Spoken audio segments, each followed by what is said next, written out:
तो आदाब, नमस्कार, गुड इवनिंग, सत श्री अकाल। एक बार फिर आप तमाम लोगों का स्वागत है। उम्मीद है पूरी फैमिली अच्छी होगी, अपना और अपनों का ख्याल रख रही होगी।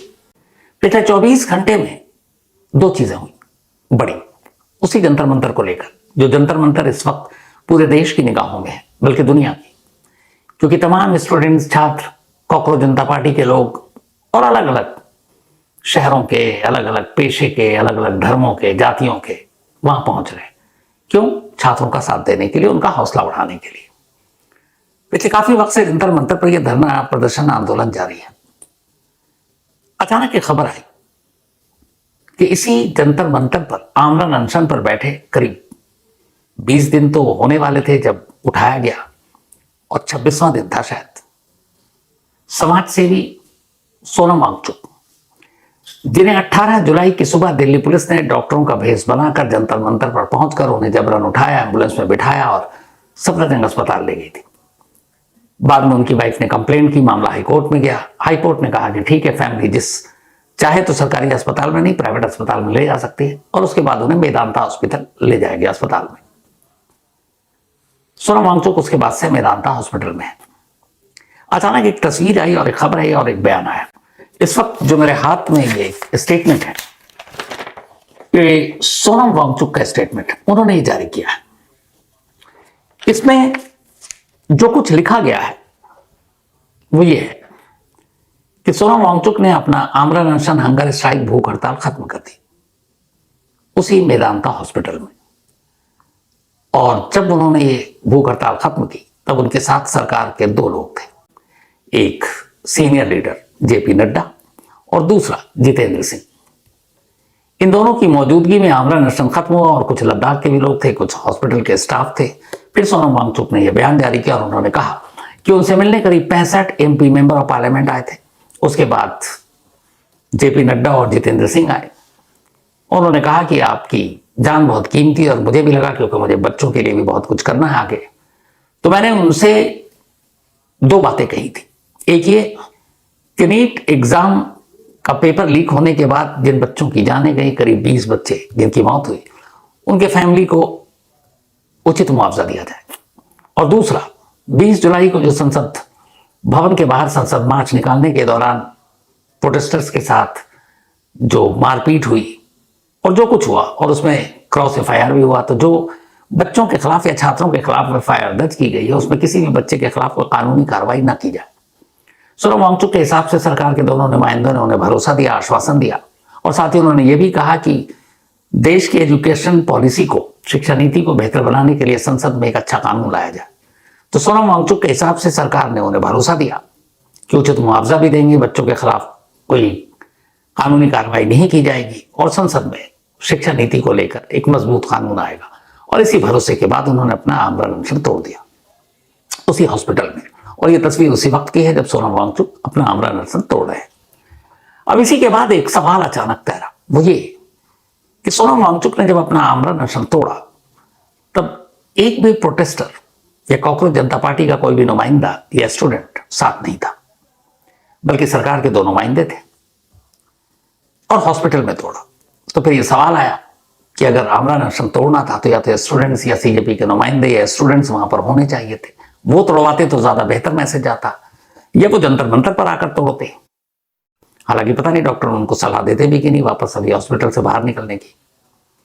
और तीसरा ये कि जो उन्होंने आश्वासन वाला लेटर जारी किया, उसमें जो मेन मुद्दा है जिस पर पिछले महीने भर से पूरे देश में छात्र आंदोलन कर रहे हैं, वो सबसे बड़ी एक ही मांग है शुरू से, पहले दिन से, और वो है एजुकेशन मिनिस्टर यानी शिक्षा मंत्री धर्मेंद्र प्रधान के इस्तीफे के, उनके रिजिग्नेशन के लिए। लेकिन सोनम वांगचुक के लेटर में उसका कहीं जिक्र नहीं कि शिक्षा मंत्री इस्तीफा दें, इस पर कोई बात नहीं हुई। तो बहुत सारे लोग ठगा हुआ महसूस कर रहे हैं। अब इस पर आज जंतर मंतर पे बहुत सारी बातें हुई, इसको लेकर सवाल उठे कि ऐसा क्यों हुआ। हालांकि जो सीजेपी के फाउंडर मेंबर अभिजीत दीप के, उन्होंने शुक्रिया कहा है, और उन्होंने ये भी कहा है कि वो खुश हैं कि उन्होंने अपना आमरण अनशन तोड़ दिया, क्योंकि उनकी सेहत का हर एक को ख्याल था। उन्होंने ज्यादा उसके बाद कुछ कहा नहीं, लेकिन एक चीज जरूर कही कि आंदोलन न उनका है यानी कॉकरोच जनता पार्टी का, न फिर सोनम वांगचुक का, न ऐसे किसी और। ये आंदोलन प्योरली स्टूडेंट्स का है। तो इसलिए लोग आएंगे, लोग जाएंगे, लेकिन मांग वहीं खड़ी रहेगी। और सीजेपी ने साफ ऐलान कर दिया कि उनकी मांग जो पहले दिन थी वो आज भी है और उससे पीछे वो हटेंगे नहीं। यानी जब तक शिक्षा मंत्री धर्मेंद्र प्रधान इस्तीफा नहीं देंगे, यह आंदोलन जारी रहेगा और जंतर मंतर इसी तरीके से गुलजार रहेगा। ये साफ कर दिया। लेकिन इसके बाद कुछ आपको बताऊं, इसी मुद्दे को लेकर अभिजीत दीपके ने क्या कहा था, मैं चाहता हूं एक बार आपको सुनाना, तो वो सुनिए। मुझे लगता है इन लोगों ने सोनम सर को किडनैप करके रखा हुआ था। जेपी नड्डा मिल पाते, लेकिन अपोजिशन का कोई भी एमपी उनसे मिल नहीं पाता है। हमारे टीम के लोग गए थे, उनसे भी मिलने नहीं दिया गया था। तो सरकार ने एक तरीके से सोनम सर को किडनैप करके रखा हुआ था। But I am very glad, I am very happy, very relieved. Sonam sir ने अपनी हंगर स्ट्राइक तोड़ दी, क्योंकि हम भी वही चाहते थे, हम उसकी रिक्वेस्ट भी कर रहे थे। बिकॉज उनकी जो जान है इस देश के लिए और स्टूडेंट्स के लिए, देश के एजुकेशन सिस्टम के लिए बहुत ज्यादा इंपॉर्टेंट है। इस्तीफे से कम कुछ मंजूर ही नहीं है। प्रोटेस्ट कॉल ऑफ नहीं होगा, प्रोटेस्ट कॉल ऑफ नहीं होगा, क्योंकि ये मूवमेंट अब एक अभिजीत दीपके या एक सोनम वांगचुक सर का नहीं है। ये मूवमेंट अब पूरे देश के युवाओं का बन चुका है और तभी पूरे देश में प्रोटेस्ट हो रहे हैं। तो आपने सुना। अब इसके बाद हुआ ये कि एक तरफ सोनम वांगचुक ने अपना आमरण अनशन तोड़ा सरकार के भरोसे पर, दूसरी तरफ फिर जेपी नड्डा ने सीजेपी के लोगों से और स्टूडेंट्स के नुमाइंदों से कहा ये बात करते हैं, मसले का हल निकालते हैं।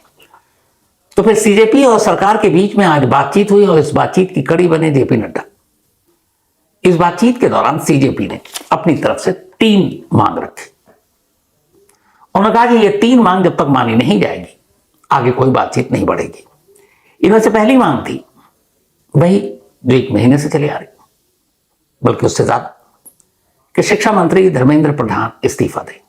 दूसरी मांग थी कि नीट एग्जाम के पेपर लीक के बाद जिन बच्चों की मौत हुई, करीब 20 ऐसे बच्चे हैं, उनके घर वालों को 1-1 करोड़ रुपए का मुआवजा दिया जाए। और तीसरी मांग थी कि 20 जुलाई को जो जंतर मंतर पर हुआ और जिसमें बच्चों के खिलाफ एफआईआर दर्ज हुई, उसमें किसी भी बच्चे के खिलाफ कोई कानूनी कार्रवाई न की जाए। इसके बाद होता यह है कि सरकार की तरफ से जेपी नड्डा 2 बातों पर तो भरोसा दे देते हैं, कहते हैं ठीक है, इस पे बातचीत हो सकती है, ये मांगे मानी जा सकती है। और वो 2 बात थी, एक 1 करोड़ का मुआवजा देने वाली बात, और दूसरी बच्चों के खिलाफ कोई एक्शन न लेने की बात। ये दोनों बहुत बड़ी मांग नहीं है। इतना बड़ा आंदोलन महीने भर से चल रहा है, सरकार भी परेशान है। 20 बच्चों की मौत हुई, अगर 1-1 करोड़ की मांग है तो कितने पैसे? 20 करोड़। सरकार के लिए 20 करोड़ क्या मांगे रखता है? तो 20 करोड़ देकर सरकार इस आंदोलन से अपना पीछे छुड़ा सकती है। दूसरा यह है कि बच्चों के खिलाफ एक्शन नहीं लेंगे, तो जो कुछ हुआ जंतर मंतर पर, उसमें भी ये बात है कि ठीक है भाई, कोई एक्शन नहीं, सारे एफआईआर क्रैश कर दो, किसी बच्चे के खिलाफ या स्टूडेंट्स के खिलाफ कोई कार्रवाई नहीं होगी। ये भी हो गया। तो ये 2 मांग कोई बहुत मुश्किल नहीं है जिसमें बातचीत फंस जाए। मामला फंस रहा है पहली और तीसरी मांग, यानी 3 मांगों में पहली, और वो है एजुकेशन मिनिस्टर का रिजिग्नेशन, धर्मेंद्र प्रधान का इस्तीफा। आज नड्डा के साथ बातचीत के दौरान साफ साफ कहा गया कि इन 3 में से एक भी मांग अगर पूरी नहीं हुई तो ये जंतर मंतर खाली नहीं होगा, प्रोटेस्ट चलेगा और पूरे देश में चलेगा। तो जो सोर्सेज उनका कहना है कि जेपी नड्डा ने कॉकरोच जनता पार्टी के जो 2 लोग मिलने गए थे उनसे ये कहा है कि ठीक है, आपकी 2 मांग पे तो मैं खुद भरोसा दे रहा हूं, तीसरी मांग यानी कि एजुकेशन मिनिस्टर के रिजिग्नेशन की बात है, इस्तीफे की बात है, मैं सरकार से तक ये बात पहुंचाता हूं और जो भी सरकार का फैसला होगा मैं आपको कल वापस आकर बताऊंगा। तो अब कल यानी सैटरडे को दोबारा ये बातचीत होगी और दोबारा मीटिंग होगी। अगर सरकार इस मांग को मान गई, यानी शिक्षा मंत्री के इस्तीफे को, तो समझ लीजिए कि जंतर मंतर पर प्रोटेस्ट का कल आखिरी दिन होगा। लेकिन अगर ऐसा नहीं हुआ, इस मांग को नहीं माना गया, तो फिर यह प्रोटेस्ट लंबा चलेगा। और जिस तरीके से जैसे जैसे दिन बीतते जा रहे हैं, इस प्रोटेस्ट में जिस तरीके से ये बड़ा आंदोलन बनता जा रहा है, लोगों की भीड़ बता रही कम से कम, वो सरकार के लिए मतलब सुकून वाली बात नहीं है। और ये भी याद रखिए कि कल सैटरडे और परसों संडे है। दिल्ली में अब तक इस तरह के जो आंदोलन हुए हैं, अन्ना हजारे से इस बात का एहसास होता है, जो धीरे धीरे दायरा बढ़ता जाता है। चूंकि इसमें छात्र जुड़े हुए हैं, तो छात्र के साथ उनके पेरेंट्स, बाकी लोग भी जुड़ जाते हैं। सैटरडे संडे को सबसे ज्यादा लोग जंतर मंतर की तरफ कूच करते हैं, क्योंकि छुट्टियां होती हैं और वो भी फिर से आंदोलन का पार्ट बनते हैं। पिछले सैटरडे संडे भी यही हाल था और कल फिर सैटरडे संडे है, तो अंदेशा यही है कि भीड़ और बढ़ जाएगी वीकेंड पर, सैटरडे और संडे को। और कल ही सरकार और सीजेपी के बीच बातचीत होनी है। बातचीत हो गई तो ठीक, कामयाब नहीं हुई तो फिर ये लंबा चलेगा। अब सवाल यह है कि क्या सरकार के लिए मानना आसान होगा? तो बहुत सारे लोग, मेरी अपनी राय नहीं है क्योंकि मैं तो एक ठहरा क्राइम जर्नलिस्ट, पॉलिटिकल एनालिसिस तो हूं नहीं और ना इतनी जानकारी है राजनीति के बारे में, लेकिन जो लोग कह रहे हैं और जो मैं पढ़ लिख रहा हूं उससे ये मैसेज आ रहा है कि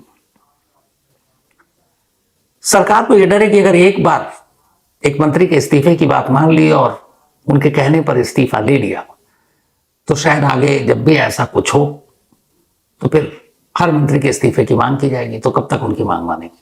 मतलब एक बार शुरुआत हो गई तो हो गई, और यही डर सरकार को सता रही है। और इसी वजह से, वरना शायद एक मिनिस्टर का इस्तीफा इतना बड़ा इशू नहीं होता, लेकिन ये एक मुद्दा है कि एक बार मान लिया तो आगे क्या होगा। हालांकि कई लोग ये भी कह रहे हैं जो राजनीतिक विशेषज्ञ हैं कि वैसे भी कुछ वक्त से ये सरगर्मियां थी एक तरह से कि सरकार मंत्रालय में फेरबदल करने वाली है, मिनिस्ट्री को एक्सपेंड करने वाली है, बहुत सारे मिनिस्टर बाहर जा सकते हैं, नए चेहरे अंदर आ सकते हैं। तो उसके नाम पर भी हो सकता है कि धर्मेंद्र प्रधान को बाहर करके किसी नए को ले आया जाए, लेकिन तब सरकार ये मैसेज देगी कि ये तो हमारा रूटीन था, पहले से था, हमें मंत्रालय बदलनी ही थी, मंत्रियों में कुछ नए लोगों को लाना था, तो ये उसी का फेरबदल का नतीजा है। तो मामला कुल मिलाकर पेच फंसा हुआ है। हाँ, एक चीज और जो हुआ कि प्रोटेस्टर्स को शांत करने के लिए सरकार की तरफ से कहा गया कि भाई फास्ट ट्रैक कोर्ट बनाएंगे जिसमें पेपर लीक के जितने भी मुजरिम हैं उन्हें जल्द से जल्द सजा दिला जाएगी। लेकिन प्रोटेस्टर का कहना है कि हमारी मांग कुछ और आप फास्ट ट्रैक कोर्ट की बात करें। फास्ट ट्रैक कोर्ट का तो मतलब ये हुआ ना कि जब लीक हो गया उसके आगे का स्टेप है, तो लीक तो हो गया पेपर, अब उसको सजा दिलानी है। हम चाहते हैं कि ऐसा सिस्टम हो कि पेपर ही लीक ना हो, तो फिर फास्ट ट्रैक कोर्ट की जरूरत ही क्यों पड़ेगी। तो ये मामला है। और इसी बीच में एक और देखिए, वही कहते हैं ना जब मुसीबत आती है तो चौतरफा आती है। एक और खबर आ गई। खबर यह कि 2024 में जब ऐसे ही एक पेपर लीकेज नीट का ही, जिसमें सबसे बड़े मास्टरमाइंड को पकड़ा था और सीबीआई को यह केस सौंपी गई थी। नाम है संजीव कुमार उर्फ संजीव मुखिया, बिहार से, पटना से पकड़ा गया। और बहुत उस वक्त भी हंगामा हुआ था इस पेपर लीक को लेकर। फिर हुआ कि नहीं, हमने पकड़ लिया, अब तो हम सजा दिलाएंगे।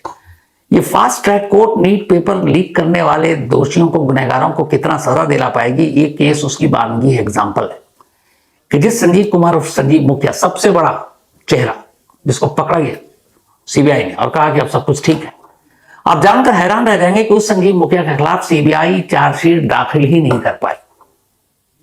चार्जशीट मतलब उसके खिलाफ जितने आरोप थे, और कानून कहता है कि अगर आपने चार्जशीट दाखिल ही नहीं की, उसके खिलाफ उसका नाम ही नहीं है, तो फिर तो वो जमानत का हकदार है, बाहर आ जाएगा। और वही हुआ। तो मतलब इतने बड़े एग्जाम का एक मास्टरमाइंड जिसको आपने पकड़ा 2024 में, उसके खिलाफ एक ऐसा सबूत नहीं ढूंढ पाई सीबीआई कि उसके चार्जशीट दाखिल करके उसको कड़ी से कड़ी सजा दिला सके। चार्जशीट दाखिल ही नहीं हुई। तो आप अंदाजा लगाइए कि जो बाद में हुआ है, जो अभी हाल में हुआ है, उस केस का अंजाम क्या होगा। खाली फास्ट ट्रैक कोर्ट बनाने से मामला नहीं होगा। और ये फास्ट ट्रैक कोर्ट जैसे कहा गया कि बनाया जाएगा और नीट पेपर के दोषियों को सजा दी जाएगी, ये भी एक आई वॉश है। ये याद रखिए कि पेपर लीक को हटाइए, मैं तो हीनियस क्राइम की बात कर रहा हूं। निर्भया केस को ले लीजिए, बाकी और भी केस को ले लीजिए। फास्ट ट्रैक कोर्ट बनाने की मांग उठती है, आवाज उठती है, बना दिया जाता है। सरकार कहती है लो यार बना दो, मामला खत्म करो। और फास्ट ट्रैक कोर्ट 2 महीना, 3 महीना, 6 महीना, 9 महीने में फैसला भी सुना देती है। निर्भया का केस पहले भी मैं बता चुका हूं आपको, फास्ट ट्रैक कोर्ट ने 9 महीने में फैसला सुना दिया और सबको फांसी की सजा दे दी। फास्ट ट्रैक कोर्ट एक धोखा है। वजह यह है कि फास्ट ट्रैक कोर्ट ने तो अपना फैसला सुना दिया, उस फैसले को चैलेंज भी तो करेंगे जो हमारा सिस्टम है कानून का। कहां करेंगे? हाई कोर्ट और सुप्रीम कोर्ट। लेकिन हाई कोर्ट और सुप्रीम कोर्ट में फास्ट ट्रैक कोर्ट कहां है? मतलब फास्ट ट्रैक से तो आपने फास्ट फैसला निकाल लिया 2-4 महीने में, नीट पेपर में भी आप निकाल लेंगे। बट हाई कोर्ट और सुप्रीम कोर्ट में क्या करेंगे? जहां लाखों केस पहले से ही पेंडिंग है, बड़े बड़े केसेस हैं, वहां ये केस जाकर फिर कहीं गुम हो जाएगा, फिर वही लगेंगे 5, 10 साल, 12 साल। 9 महीने में जिस निर्भया का फैसला आ गया, उसके बाद आप देखिए ना, उसके गुनहगारों को फांसी दिलवाने में अगले 7-8 साल लग गए। क्यों? क्योंकि सुप्रीम कोर्ट और हाई कोर्ट में वक्त लग गया। तो फास्ट ट्रैक कोर्ट बनाने से आप शुरुआती पहले फेज में तो आप मसला हल कर दोगे, लेकिन हाई कोर्ट सुप्रीम कोर्ट में फिर क्या करेंगे आप? वहां कहां से 2-4 महीने में आप फैसला दिलवा देंगे भाई? तो ये कोई हल ही नहीं है जब तक ओवर और ऊपर से नीचे तक सब टाइम फ्रेम के साथ ना हो पाए। तो कुल मिलाकर सबकी निगाहें कल पर हैं, क्योंकि कल मीटिंग है जेपी नड्डा साहब के साथ, और 3 मांग में पहली मांग पर हर एक की निगाहें, और वो है क्या education minister Dharmendra Pradhan NEET paper leak की जिम्मेदारी लेते हुए इस्तीफा खुद से देंगे? नैतिकता के आधार पर यह सरकार उसको इस्तीफा देने पर मजबूर करती है, या फिर छात्रों की बातों को दरकिनार कर सरकार कहती है कि भाई आप लोग जो करना है करते रहो, इस्तीफा नहीं होगा।